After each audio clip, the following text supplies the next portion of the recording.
देख रहे हैं तहलका लाइव टीवी, आपकी आवाज। आगरा में आज समाजवादी पार्टी के राष्ट्रीय महासचिव और राज्यसभा सांसद रामजी लाल सोमन ने प्रेस कॉन्फ्रेंस के दौरान उन्होंने दलितों पर हो रहे उत्पीड़न के साथ सरकार पर भी जुबानी हमला किया। संजय प्लेस स्थित अपने घर पर रामजी लाल सोमन ने प्रेस कॉन्फ्रेंस की और उन्होंने बताया कि पहलगाम में हुए हमले की निंदा करते हैं और जांच होनी चाहिए। उत्तर प्रदेश के अंदर बीते दिनों में लगातार दलितों पर हमला हुआ है और उनका उत्पीड़न हुआ है। 12 अप्रैल को एक सभा के अंदर तलवारें लहराई गई और शस्त्र लहराए गए, उन पर कोई कार्रवाई नहीं हुई। कुछ लोगों को लगता है कि उनकी हैसियत कानून से ऊपर है। उत्तर प्रदेश में दलितों पर अत्याचार हो रहा है। आगरा में एक दलित की बारात नहीं चढ़ने दी, दूल्हे समेत सभी की पिटाई की गई, पुलिस ने कार्रवाई नहीं की। दलितों के साथ मारपीट हो रही है, फायरिंग हो रही है और मुख्यमंत्री कहते हैं कि पूरे प्रदेश में अमन चैन कायम है। उत्तर प्रदेश की कानून व्यवस्था को नापना हो तो सुप्रीम कोर्ट के एक कमेंट से पता चल सकता है कि कैसी कानून व्यवस्था उत्तर प्रदेश में है। फतेहपुर सीकरी में डॉक्टर भीमराव अंबेडकर की मूर्ति तोड़ने वालों पर कोई कार्रवाई नहीं हुई।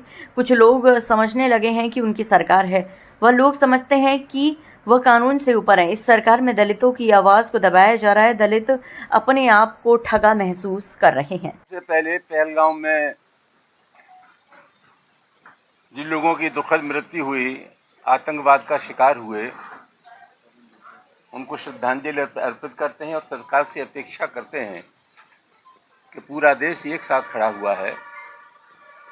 सुरक्षा में चूक कहाँ हो गई, इसकी समीक्षा करने की आवश्यकता है और इस प्रकरण में जितनी कठोर से कठोर कार्रवाई संभव हो वो सरकार को करनी चाहिए, जिससे भविष्य में इस आशय की घटनाओं की पुनरावृत्ति न हो। जहाँ तक आज के प्रेस का सवाल है, उत्तर प्रदेश में पिछले दिनों देखने में ये आया कि दलितों पर अत्याचार की बहुत ताबड़तोड़ घटनाएं हो रही हैं। 12 अप्रैल को एक सभा हुई थी, उस सभा में तलवारें और शस्त्र लहराए गए और मुझे लगता है कि उसके बाद कुछ वर्गों को ऐसा महसूस हुआ कि उनकी हैसियत कानून और संविधान से ऊपर है, लिहाजा उन्होंने कमजोर वर्गों पर, दलितों पर अत्याचार करना शुरू कर दिया। रामीगढ़ी के पास नगला तलसी गांव है, वहां दलितों की बारात नहीं चढ़ने दी, सबको बंधक बना करके दूल्हे समेत सबकी पिटाई की गई। पास का गांव है बंगारा, वहां कुछ दलित नौजवानों के साथ बदतमीजी की गई और जब वो अपराध पंजीकृत कराने गए तो उनका तुम्हारी औकात कि हमारे खिलाफ मुकदमा दर्ज कराने जा रहे हो, तो वहां पर फायरिंग हुई। तमाम सारी घटनाएं जिनका उल्लेख मैंने इसमें प्रेस नोट में किया है वो हमारे प्रदेश में हो रही हैं और उत्तर प्रदेश के मुख्यमंत्री का ये कहना कि अमन है पूरे प्रदेश में, कानून व्यवस्था की स्थिति बहुत बेहतर है। मैंने इसमें जिक्र किया है कि मैं समझता हूं उत्तर प्रदेश की कानून व्यवस्था की स्थिति को नापने के लिए सुप्रीम कोर्ट का कमेंट ही काफी है। आज स्थिति क्या है? एक तो अभी फतेहपुर सीकरी में डॉक्टर अम्बेडकर की प्रतिमा तोड़ दी गई और पिछले कई वर्षों में देखने में ये आता है कि जहां अम्बेडकर की प्रतिमा तोड़ी जाती है वहां विकल्प के तौर पर प्रशासन एक नई मूर्ति ला करके लगा देता है।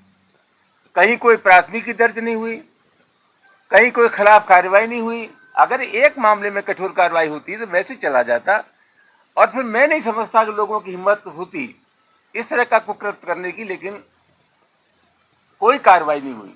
सबसे बड़ा सवाल क्या है? सबसे बड़ा सवाल यह है कि सरकार का जो आचरण होता है, सरकार की जो मनोवृत्ति होती है, सरकार की जो अहमियत होती है, समाज की शक्तियों का संचालन बहुत कुछ उस बात पर निर्भर करता है। मुझे लगता है कि इस प्रदेश में कुछ वर्ग विशेष के लोग ये समझने लगे हैं कि हमारे दिल की सरकार है, हमारे मन की सरकार है और हमारी हैसियत संविधान और कानून से ऊपर है, जिसकी वजह से ताबड़तोड़ घटनाएं हो रही हैं। हमने भी इन दोनों गांवों का दौरा किया। इन दोनों गांवों का दौरा करने के साथ खेरागढ़ में जिस नाबालिग बच्ची के साथ बलात्कार हुआ, हम लोग वहां भी गए थे। अभी कल परसों आपको मालूम है बुलंदशहर में घटना हुई। तो उत्तर प्रदेश में तमाम इस प्रकार की घटनाएं हो रही हैं। एक बाढ़ सी आ गई है और उस पर कोई नियंकुश नहीं है। इसी सिलसिले में आप लोगों को बुलाया। जिस तरह से अभी अपने यहाँ दलित और महापुरुषों को लेकर राजनीति छिड़ी हुई, लेकिन वहां पर जम्मू कश्मीर में धर्म पूछ करके गोली मारी गई, तो ऐसे में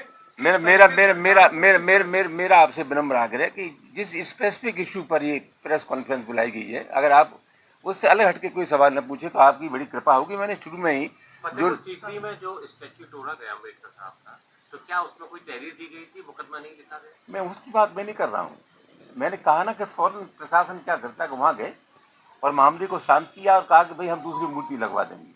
तमाम स्थानों पर तहरीर दी गई। सवाल एक घटना का नहीं है, अनंत घटनाएं हुई उत्तर प्रदेश में और एक भी जगह कोई कार्रवाई नहीं हुई है जहाँ लोगों ने प्राथमिकी दर्ज कराने की कोशिश नहीं की। तो उन्होंने कहा पटाक्षेप करिए, नई मूर्ति हम लगा देंगे। तो ये सिलसिला बहुत दिनों से चल रहा है। ये जिस पे विराम लगना चाहिए और लोगों के खिलाफ कार्रवाई होनी चाहिए। जी, अहमदपुर के जो दोनों गांवों का नाम आपने लिया, पुलिस का साफ तौर पर कहना ये है कि ये आपसी विवाद था जिसे जातीय रंग दिया जा रहा है। ये गरीब आदमी की बारात चढ़ रही थी, मथुरा से बारात आई थी और उसको जातिगत रंग दे दिया।